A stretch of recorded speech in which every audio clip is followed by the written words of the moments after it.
Dans la société, comme dans plusieurs courants philosophiques, l'animal apparaît comme un élément qui gravite autour de l'homme. Selon la pensée pythagoricienne, analysée par Sextus Empiricus, l'homme et l'animal sont comme des frères.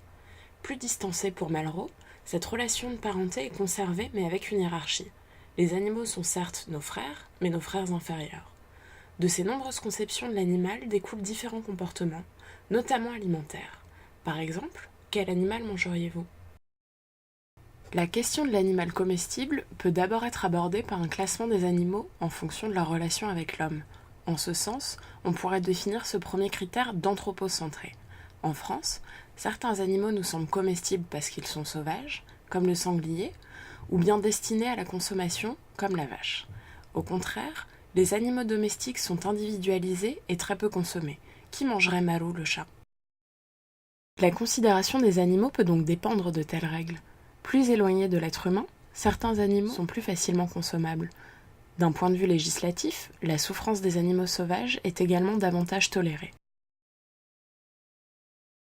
Pour considérer l'animal comme sujet de la réflexion philosophique, un critère régulièrement invoqué est l'intelligence. Mangeriez-vous un être vivant intelligent ? Pour Descartes, la situation est claire et la question ne se pose pas. L'animal est un automate sans âme qui agit mécaniquement. Cette thèse cartésienne s'oppose à celle de Montaigne qui, dans ses essais, met en évidence l'action ordonnée des abeilles. Certains philosophes contemporains, comme Peter Singer, vont jusqu'à proposer de reconnaître des droits fondamentaux aux grands singes. Cependant, si l'on continue de réfléchir à un éventuel statut de sujet pour l'animal, un autre critère s'impose, la sensibilité. En effet, pour les philosophes utilitaristes, le critère de considération morale n'est pas l'intelligence, mais la capacité de sentir et de ressentir. La reconnaissance de la sensibilité animale peut avoir des conséquences différentes dans la pratique alimentaire. Certains, comme Martin Gibert, considèrent que toute consommation animale ou d'origine animale ne peut être éthique. La réalité de l'élevage ne permettrait pas d'éviter la souffrance. Un régime vegan est donc prôné. D'autres, comme Dominique Lestel, soulignent la nécessité pour l'homme de manger de la viande, mais il peut être un carnivore éthique. Il doit donc protéger les espèces et assurer leur reproduction. Alors, quelle place pour les animaux dans notre société ?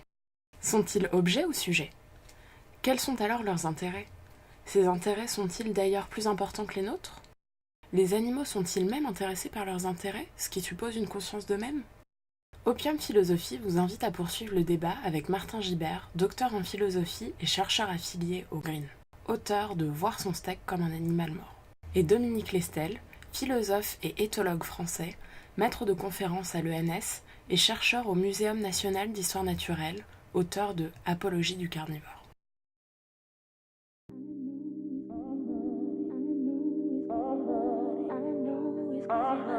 I know it's